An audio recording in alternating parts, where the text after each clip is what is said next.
आप लोगों ने बहुत अच्छे से काम किया छुट्टियों में। जिन सभी बच्चों ने अपना काम पूरी तरह से करके मुझको भेजा, उन सभी बच्चों के लिए ढेर सारी शुभकामनाएं। शुभकामनाएं इसलिए कि आगे भी आप अपना काम इसी तरह से पूरा करके भेजते रहें। समय पर किया हुआ काम हमेशा सफलता दिलाता है।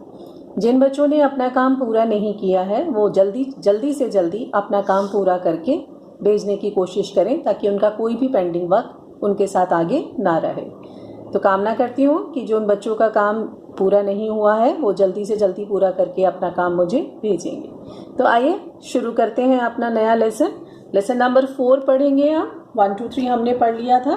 लेसन नंबर 4 जिसका नाम है तुलस्या महत्ता। तुलस्या का मतलब होता है तुलसी, और इसमें षष्ठी विभक्ति लगी है तो चिन्ह लगेगा का या की या के।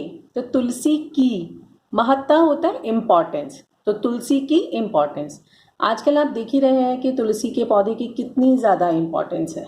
तुलसी का प्रयोग काढ़ी बनाने में यूज़ हो रहा है, उसकी रोग रोधक क्षमता बहुत ज़्यादा होती है।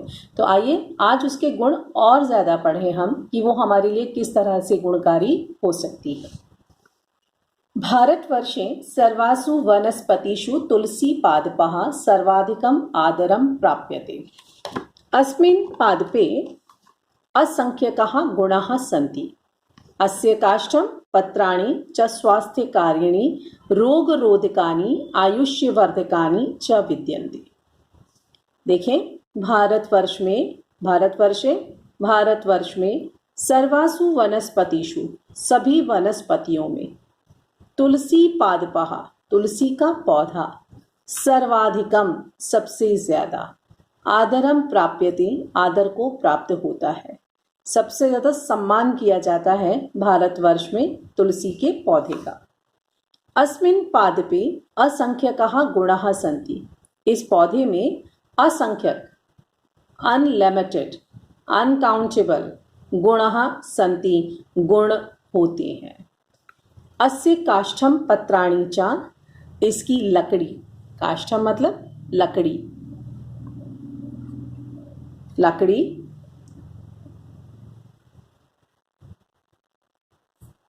पत्राणि च और पत्ते स्वास्थ्यकारिणी स्वास्थ्य को बढ़ाने वाले, रोग रोधकानी रोगों को रोकने वाले, आयुष्यवर्धकानी और उम्र को बढ़ाने वाले होते हैं। विद्यन्ते यानी कि संति सिनोनिम वर्ड्स हैं दोनों आपस में। विद्यते एक वचन में होता है, विद्यताम द्विवचन में, विद्येते द्विवचन में होता है और विद्यन्ते बहुवचन में। ये अस्ति का सिनोनिम वर्ड होता है। अस्ति कहें या विद्यते कहें एक ही बात, संति कहें या विद्यन्ते कहें एक ही बात। तो इसका मतलब होता है हैं, आयु बढ़ाने वाले हैं। इसकी लकड़ी पत्ते स्वास्थ्य को बढ़ाने वाले, रोगों को रोकने वाले और उम्र को बढ़ाने वाले होते हैं। भागवत पुराणे तु इदम अपि कथितम यत् तुलसी पादपानां वने यमदूतः अपि प्रवेष्टुम न शक्यन्ते तत्तु तीर्थ सदृशम। भागवत पुराण में तो यह भी कहा गया कि तुलसी के पौधे के वनों में, तुलसी पौधों के वन में यमदूत भी प्रवेश नहीं कर सकते। शक्यन्ते सकना, शक धातु है इसमें, क में हलंत रहेगा और इसका मतलब कैन होता है। जैसे इंग्लिश में CAN होता है, इसी तरह से शक धातु को हम शक्यन्ते। एक और इसमें ग्रामेटिकल चीज होती है बच्चों कि शक धातु का जब भी प्रयोग होगा तो उससे पहले एक और क्रिया का प्रयोग होगा और उसमें हमेशा तुमुन प्रत्यय आता है। प्रवेश कर नहीं सकते, ठीक है। तत्तु तीर्थ सदृशम, वह तो तीर्थ के जैसा हो जाता है। जिस प्रकार तीर्थ पर यमदूत आदि प्रवेश नहीं करते, देव प्रवेश करते हैं, उसी प्रकार से जो भी हमारे तुलसी पौधों का वन होता है वहां पर यमदूत भी प्रवेश नहीं करते। तुलसी काननम चैव गृहे यस्य अवतिष्ठति।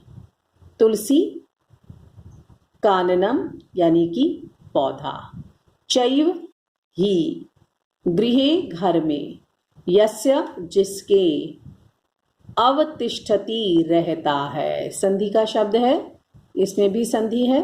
जिसके घर में रहता है, जिसके घर में तुलसी का पौधा रहता है।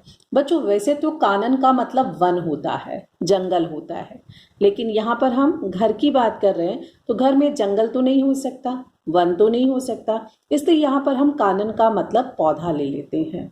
तो तुलसी का पौधा जिस किसी के घर में रहता है, तद गृहम तीर्थ भूतम, उसका घर तीर्थ के समान हो जाता है। ही का मतलब निश्चय से, ना आयांती संधि शब्द है, नहीं आते हैं उस घर में तीर्थ, वह घर तीर्थ के समान हो जाता है और उसमें नहीं आते हैं। कौन? यम किंकराहा, यम किंकराहा मतलब यमदूत, उसमें यमदूत नहीं आते, यानी कि किसी तरह की कोई बाधाएं नहीं आती। इतने पैराग्राफ को एक बार दोबारा देखते हैं। भारतवर्षे सर्वासु वनस्पतिषु तुलसी पादपः सर्वाधिकम् आदरं प्राप्यते। अस्मिन् पादपे असंख्यकाः गुणाः सन्ति। अस्य काष्ठं पत्राणि च स्वास्थ्यकारिणी रोगरोधकानि आयुष्यवर्धकानि च विद्यन्ते। भागवत पुराणे तु इदमपि कथितं यत् तुलसी पादपानां वने तु यमदूताः अपि प्रवेष्टुं न शक्यन्ते, तत्तु तीर्थ सदृशम। तुलसी काननम शैव गृहे यस्य अवतिष्ठति तद्गृहम तीर्थभूतम ही न आयन्ति यम किंकराः। बच्चों प्रयास किया कीजिए अब आप लोग कि आपको मेरे साथ हिंदी की जरूरत नहीं पड़े, आप संस्कृत से ही संस्कृत को समझें।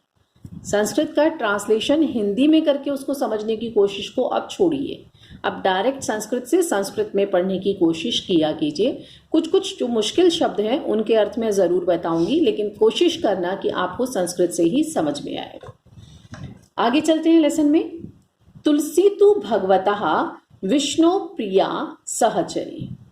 तुलसी तो भगवान विष्णु की प्रिय सहेली है। तुलसी तु भगवतः विष्णु प्रिया सहचरी। बेटे यहाँ पर भगवतः शब्द में षष्ठी विभक्ति एक वचन है और विष्णु में भी षष्ठी विभक्ति एक वचन है। अब ये शब्द रूप आपने पढ़े नहीं है, जैसे जैसे आप आगे वाली क्लासेस में जाएंगे वैसे वैसे इन शब्दों का पता चलेगा आपको कि इनके शब्द रूप कैसे चलते हैं। इसलिए अभी सिर्फ मैं इतना बता रही हूँ आपको इसमें कि षष्ठी विभक्ति एक वचन है। दोनों शब्दों में षष्ठी विभक्ति एक वचन होने के कारण ये विशेषण और विशेष्य बन गए। तो तुलसी तो भगवान विष्णु की प्रिय सहचरी है, सहेली है। अतएव सा, अतएव का मतलब इसलिए, सा वह विष्णुकांता केशव प्रिया विष्णु प्रिया आदि भी नाम भी अपि प्रसिद्धा अस्ति। इसलिए वह विष्णुकांता केशव प्रिया और विष्णु प्रिया आदि नामों से भी प्रसिद्ध है। तुलसी का अपरम, अपरम होता है दूसरा, तुलस्याः अपरम प्रमुखम नाम वृंदा अपि अस्ति। तुलसी का दूसरा प्रमुख नाम वृंदा भी है। वृंदा का मतलब तुलसी, आपने सुना होगा वृंदावन, तो वृंदा का मतलब क्या है? तुलसी, और वन का मतलब तो मैंने पहले ही बताया आपको, तो वृंदा वन, वृंदा मतलब तुलसी। श्री कृष्णस्य लीला क्षेत्रे वृंदावने सर्वत्र वृंदायाः एव पादपः आसन अतएव तत् स्थानम वृंदावनम जातम। मुझे लग रहा है आपको समझ में आ गई होगी ये लाइन।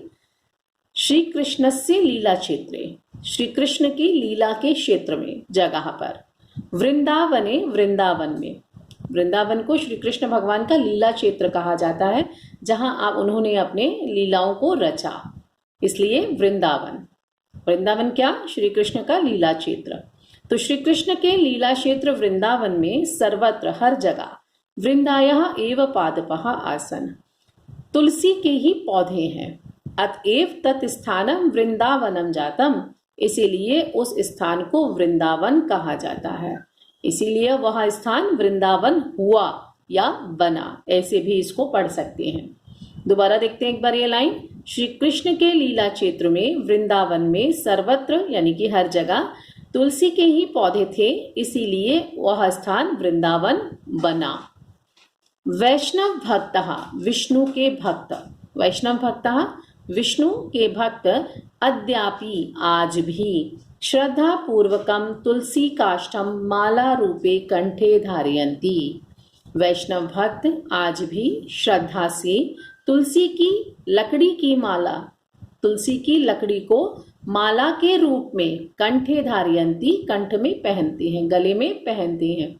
आपने देखा होगा बहुत सारे लोगों को कि छोटी छोटी तुलसी के लकड़ी की माला रहती है, बहुत छोटे छोटे फूल होते हैं उसमें, उसकी माला बनती है और वो लोग पहने रहते हैं उस माला को, तो उसे तुलसी की माला कहा जाता है।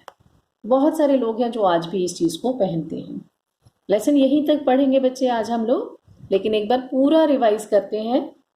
भारतवर्षे, मैं सिर्फ संस्कृत पढ़ूंगी अभी मैंने आपको हिंदी बता दिया, अभी आप देखेंगे कि संस्कृत पढ़ने मात्र से आपको लेसन समझ में आता है या नहीं आता है। भारतवर्षे सर्वासु वनस्पतिषु तुलसी पादपः सर्वाधिकम् आदरं प्राप्यते।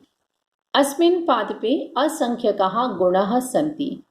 अस्य काष्ठं पत्राणि च स्वास्थ्यकारिणी रोगरोधकानि आयुष्यवर्धकानि च विद्यन्ते। भागवत पुराणे तु इदमपि कथितं यत् तुलसीपादपानां वने यमदूताः अपि प्रवेष्टुं न शक्यन्ते, तत् तु तीर्थसदृशम्। तुलसीकाननं चैव गृहे यस्य अवतिष्ठति तद् गृहं तीर्थभूतं हि न आयान्ति यमकिङ्कराः। तुलसी तो भगवतः विष्णु प्रिया सहचरी, अतएव सा विष्णुकान्ता केशव प्रिया विष्णु प्रिया आदिभिः नामभिः अपि प्रसिद्धा अस्ति। तुलस्याः अपरं प्रमुखं नाम वृन्दा अपि अस्ति। श्रीकृष्णस्य लीलाक्षेत्रे वृन्दावने सर्वत्र वृन्दायाः एव पादपाः आसन्, अतएव तत् स्थानं वृन्दावनं जातम्। वैष्णवभक्ताः अद्यापि श्रद्धापूर्वकं तुलसीकाष्ठं मालारूपे कण्ठे धारयन्ति। अस्याः तुलस्याः महिमा चिकित्साक्षेत्रे अपि गरीयसी। तुलसीपत्राणि चेत् जले निक्षिप्य तेन जलेन स्नायते तत्तु त्वग्रोगान् नाशयति।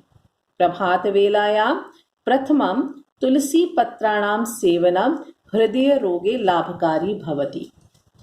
तस्याः पत्राणि पिष्ट्वा जम्बीररसेन सह मुखे लेपनेन वदनस्य कान्तिः वर्धते। तुलस्या निर्मितः क्वाथः दोषं कासं च दूरीकरोति। मूल पत्र वृन्त पुष्प बीजैः निर्मितेन तुलस्याः पञ्चाङ्गेन वातरोगस्य सन्धिपीडा नष्टी भवन्ति। न किंचित आश्चर्यं यत् ईदृशी गुणसम्पन्ना तुलसी भारतीयै देवी पदे प्रतिष्ठा सुपूजिता च। प्रत्येकं गृहे सुलभः यस्याः पादपः तस्यै तुलस्यै नमः। ये था आपकी तुलसी की इम्पोर्टेंस बताते हुए लेसन, तुलस्याः महत्ता। बच्चों, आप लोगों का एक छोटा सा होमवर्क है। उस होमवर्क में आपने क्या करना है कि जो लेसन मैंने पढ़ाया वो तो पढ़ना ही है, जिसकी मैंने हिंदी नहीं बताई, केवल संस्कृत का उच्चारण किया, कोशिश करें कि आप उसकी हिंदी स्वयं निकाल पाएं। और जब मैं नेक्स्ट क्लास में उसकी हिंदी आप लोगों को बताऊं तो आप अपने आप को चेक कर सकें कि आपको लेसन कितना सही समझ आया और कितनी आपको और परिश्रम की ज़रूरत है। ठीक है बच्चों, तो इसमें करिएगा ये वाला होमवर्क। आप एक छोटा सा काम और है लेसन के अंदर, जितना अभी हमने लेसन पढ़ा, आज मैंने आपको कुछ भी ग्रामेटिकल इसमें नहीं बताया। आपको कोशिश करनी है कि संधि और प्रत्यय और अव्यय, ये तीन चीज़ें हर एक लेसन में आपको इसमें मिलती रहेंगी। ये तीनों चीज़ों को आपको अपने आप अब पढ़ते के साथ समझ में आना चाहिए कि किस शब्द में कौन सी संधि है और कौन से दो वर्ड शब्द हैं, कौन सा प्रत्यय है और कौन सा शब्द अव्यय है। इसकी प्रैक्टिस आप आपको अपने आप हर लेसन को पढ़ते हुए करना होगा। बच्चों, जब भी आपका एग्जाम होगा तो आपको जब पाठ के बीच से प्रश्न पूछे जाते हैं तो यही चीज़ आपको फ़ायदा देगी।